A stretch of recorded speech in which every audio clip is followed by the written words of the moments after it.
Welcome back to this week's episode. This weekend, we were just at National Finals in Sudbury. They did a really great job hosting the event. There was a lot of good sponsors, and we're going to talk about what we liked, what there was there, different obstacles, stuff like that. That's right, guys. We got everything that you could ask for in this episode. We're asking a ton of questions this week, and it's going to be really fun. Hope you guys enjoy it. See you guys after the break. Mommy, Yes, honey. can I get Spotify for my birthday? Why do you want Spotify for your birthday? I want to listen to Ninja Talk with the Bunny and Frog. There are new episodes every Friday at 11 a.m. Eastern. In that case, of course you can. In fact, let's listen to it right now. So, this weekend, how it worked is there was a burnout course and a speed course. Burnout course was obviously a very pumpy course. There was a 5-minute time limit and very little dropping at all in the course. There were 2 platforms on the first 2 obstacles because that's just the way it would have to work. And then from there were only a couple of rest points where you could shake out and pause. And the rules for that course were that if you fall, you were done, you were off the course, and you could get no more points after you fell. And then on the other side of the gym, they had the speed course. And Owen, what were the rules of the speed course? On the speed course, you had a very short time limit, like barely enough to finish.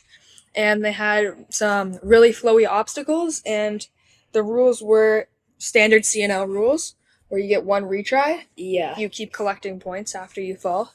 Yeah. And then, but there's no bonus point. Yeah, there's no bonus This round point. had no bonus point. And then the top, they would add up your percentage, points and time percentage from the burnout course, and they'd add it to the speed course, and they would take the top 3 competitors and move them into day 3, which was a big hybrid course, which was done with NSC rules. You would have 3 tries per obstacle, and your amount of retries that you take comes before the amount of time you take in deciding if there's as a tiebreaker. Yep. All right, but we're going to get things started with Owen. I was wondering, out of the first 2 courses, which course did you feel the most pressure on? I felt the most pressure on the burnout course because it had like the cliffhangers. I was mostly worried about that, which is actually what I fell on.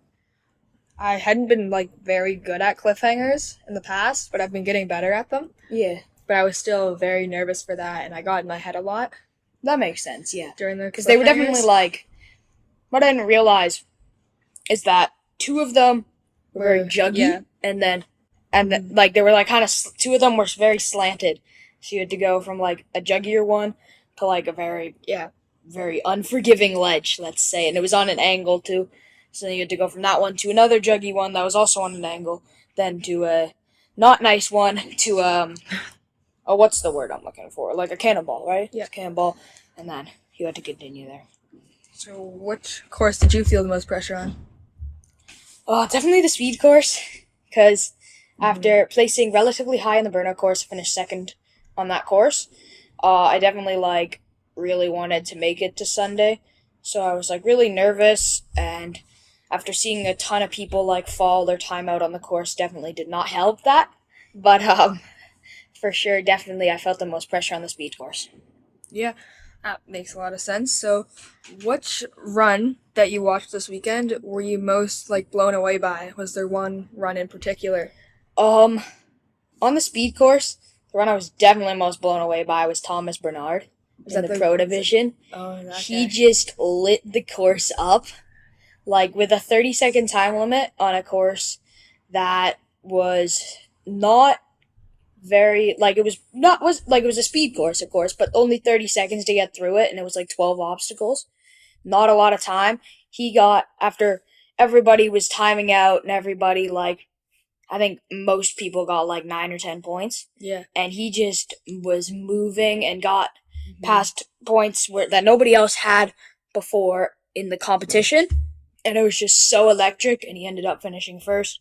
And later on, another pro got to the same point, and his 30-second time limit, his final time when he got the last point that he needed was 29.99. That was also electric. And that same guy, his name is Jesse Belanger, absolutely crushed the burnout course on an obstacle. There was an obstacle that every pro was falling on. You'll see if you go on the website, there's 11 pros. All pros from 5 to 11 will only have 2 points. Like, there was just one obstacle that they just all kept falling on. And then after we saw a couple people get through it, it was Jesse's turn, and he just tore the course to bits. He was blazing fast, and it was just super cool to watch.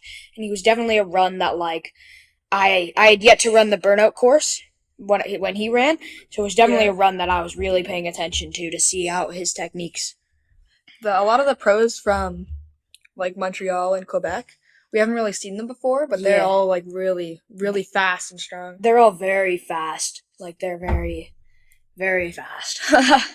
And I think the run that I saw was, I think it was Mature Kids. I don't remember his name, but on the board was put up for them on an angle. Yeah. And he like tripped. Oh, he did a he somersault over. Yeah. Like front flip. That was it like crazy. Hit his waist, and then he flipped over and almost landed it. Yeah, that was pretty cool. Then cool. he finished it. Yeah, that was, I heard about that one. That was pretty cool. So, Owen, I was wondering, in the burnout course and the speed course, which obstacle were you like most looking out for? You're like, you know, in courses, there's obstacles that you kind of just like briefly look at, and then there's obstacles that you spend 5-10 minutes just looking at, trying to figure out a good technique for it. The first one was the cliffhangers.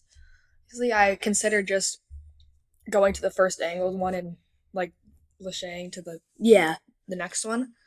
And then in the speed course, it was probably those wheels and like the huge balance lane.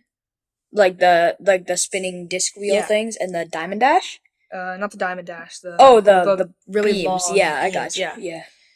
Because the beams were just very long stretch of. Yeah, very long. Yeah. Like there's. And I was pretty slow on those. Yeah, I think you would have cleared. You did if you saved an extra 2 or 3 seconds on it, but still pretty solid on those ones for sure. Definitely the ones that I was like looking out for the most. I was pretty nervous about the Diamond Dash.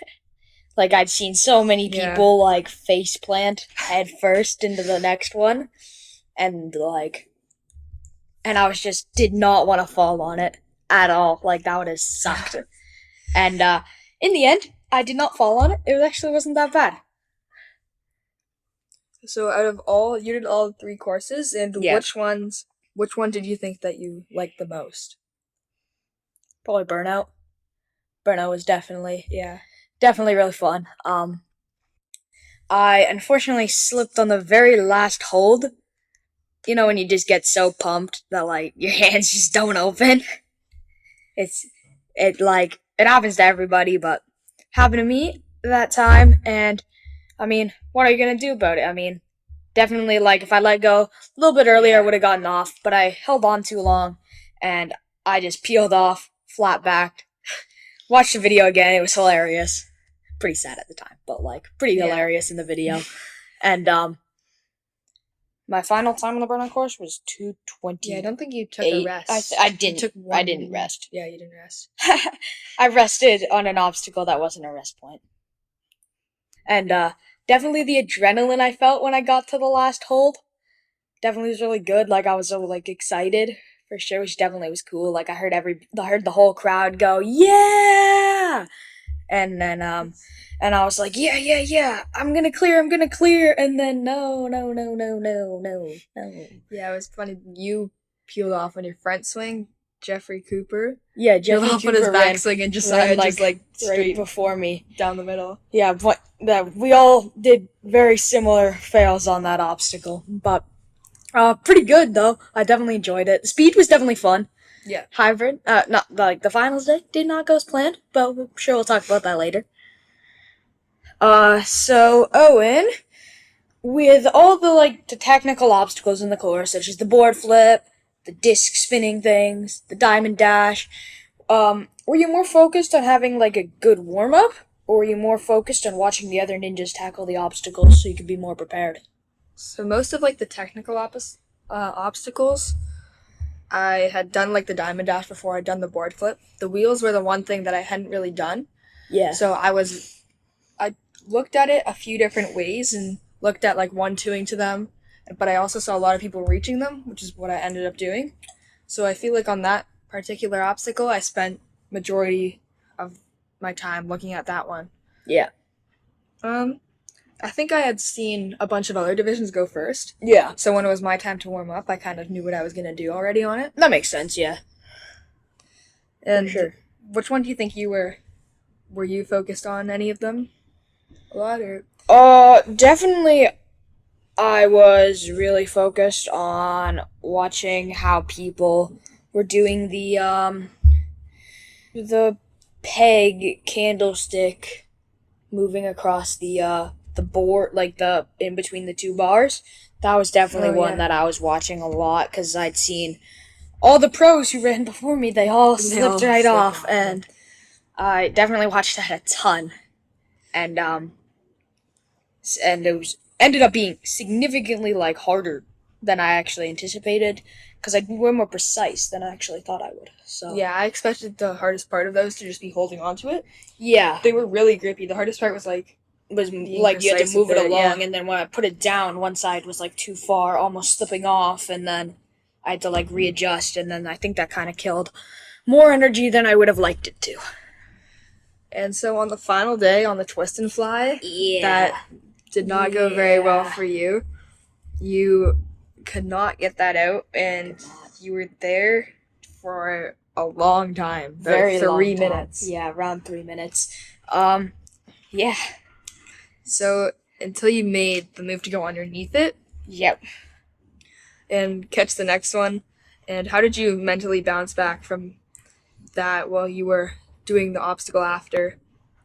Definitely by the time I got off, I did not have a lot of time left because, as Yeah. you said earlier, I spent a lot of time just hanging there. I took 2 fails on it, and then eventually I just full sent the skip.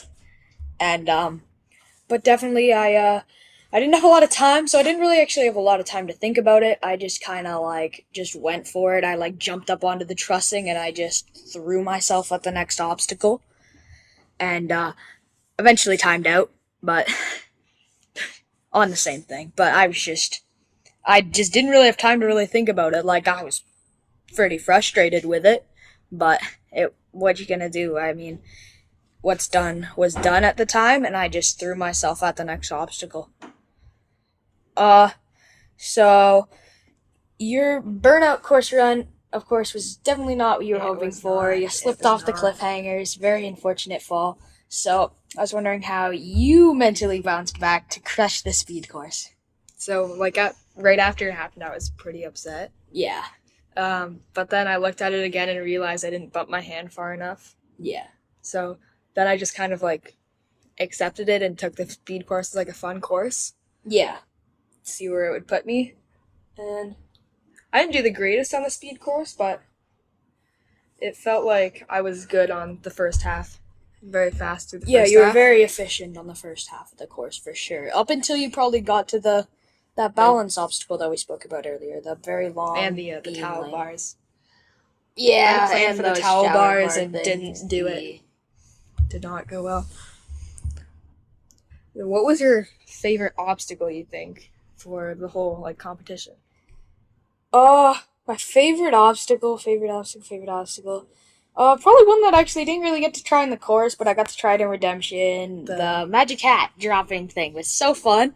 I'm actually kind of annoyed that I didn't get to try it in the course because it would have been so fun, and I feel like I could have I would have been pretty pumped if I got there, but definitely so fun to try in Redemption. It was so cool. Like what you had to do is you had to walk across a balance beam, drop a ring in a hat, run across the next balance beam, catch the ring that dropped from another hat, and you had to hook it on a skyhook, and it was so cool. Like it was such a unique concept that I'd never tried before, and it was really fun. And definitely out of the obstacles I did get to try, my favorite obstacle, the board flip was pretty cool because when I tried it at Midwest Regionals, as you guys probably heard if you listened to that episode, when I tried it, I definitely I hesitated a lot before I went to it. Yeah. But with the time crunch, I just had no time to do it, and I just threw myself at it and hoped that I hung on, and I ended up hanging on, which was so great. And that one was really fun. I also enjoyed the shower bars. I don't know why, but they're so generic obstacle, but I enjoyed them. They were pretty fun. So, Owen, is there anything that you could have done differently if you could, like, redo your run? Like, if you do your, let's say, let's start with burnout and then we'll do speed as well. If there's anything in your run that you would do differently to make it better, what would you have done? On the burnout, I think I would have definitely trusted myself more on the cliffhangers and, like, bumped my hand further and not tried to rush that. Yeah. And then also on the speed course, I think I had a big plan to go and, like, only use 3 towel bars and length the whole thing. They ended up being way further than I expected. Yeah. So I think I should have just 1-2 down the whole way. I think that would have been a lot faster through it. And then the speed course, I felt like I was, like, a bit hesitant before each thing. Okay. So I think I could have, like, just went through and just flowed through it a lot better. But That makes sense for sure. so if you were setting, like, if you got to set a course very similar, is there anything you would have changed differently on those courses? Like, put in maybe a couple harder obstacles or made anything a bit different? I would have loved for them to have kept the that pegboard thing on The tables. on the Yeah, that would've burnout been fun. course. That would have been so cool. Like, I watched pros do it, and of course, like, all of them fell on it, but, like, it was so cool. I wanted to try it so bad. It looked so fun. Yeah, I really expected them to keep it in, just put one in for the teen division. I kind of just wanted the same course as the pros, if I'm being Yeah. honest. Like, and, on the finals course, honestly, there's not much I would actually change after that. Maybe make the TikTok a little bit lighter. I spend a lot of time on that. Yeah, the finals course like really fun. I Yeah. wish I got to do it. Yeah. But yeah, I think I like the pro course a lot. I like the way that looked. Yeah. And then on the speed course, I like that balance lane. I think they should have added like a bit more variety in it. Like, I not just agree. like straight beams, but like maybe add like Bars or steps or Yeah. something. Yeah. For maybe sure. it would have been fun if they had like bars to one quad step to more bars. That would have been fun. They should have had his rolling logs. All the way. I know Silas hates those. If you want to hear about why Silas doesn't like them, go listen to our Silas episode. No, for sure. So, this whole season was pretty crazy. New formats, new everything. Season 4.5. You could pretty much choose whatever rules you wanted for your competition. You could do whatever you wanted, really. And so I was wondering, what did you think of the whole CNL season? Like the qualifying system, the way that they had East and West finals, and the Nationals formats? I definitely like the East and West finals, and I like the tight qualifying. It makes it like it feels a lot more pressure to qualify. For sure. Whereas before, if you just like go to a few competitions, you're qualified. Like, Yeah. basically, no matter what. So I like that. It felt a lot more like this was really the best of Canada. Yeah. For sure. Yeah, and I liked. It felt like there was a lot more pressure at stage 2s this year, with people wanting to qualify, and I know there was a lot of people that didn't qualify. The last so I'm stage really two was electric. Yeah. Like, I'm pretty sure At you and I were both qualified. Yeah, I we were believe. at Cardia, and there I was qualified at Sakata. You qualified at Warrior Factory. Yeah. And then we had the final stage 2 at Cardia. Thankfully, majority of our team was already qualified. You, me, Tanner, Tyson, and Joe were all qualified. Yeah. We just needed Aiden, JT, and Ethan, I believe. Yeah. I believe, right? Yeah. And it was just super electric having everybody, like, go at it and, like, Yeah. definitely a super epic finish. Yeah, it was. I also really liked East and West finals. I Yeah. felt like that put a lot of like stress on people. I like the tight qualifying this year. Yeah, for sure. And Dax, they had a lot of great sponsors at the event. They had N&M, they had Warp Wally, they had people selling gibbets. They had a bunch of like they had another food obstacle. businesses. They Yeah. had like a bunch of food trucks outside. Really tasted good. So did you have? I know you bought some gibbets. Did you have a favorite one? A favorite gibbet? Yeah, that you bought Oh. this weekend. For those of you who don't know, gibbets are the things you put in the holes of your Crocs. Favorite one? I'm trying to think of what I got. I got SpongeBob. I got Plankton. I got E.T. E.T.'s pretty cool. Peter Griffin. Puss in Boots. Oh man, these are all so cool. I gotta say, Puss in Boots is pretty cool. Bugs Bunny. I forgot about. Oh, definitely my favorite. No, forget the Groot. I got a Groot gibbet. Ugh. The guy from Guardians of the Galaxy. So adorable. He had like sparkly eyes, and it was so cute. Easily my favorite. What about you, Owen? I got a frog one. I also got like a Luigi. Was that the Luigi like in the Mario Kart costume? Yeah. Yeah. Yeah. I also got the Hulk, which is pretty cool, but I think it was definitely the Luigi or Frog. Yeah. For sure. So I think we all know what time it is.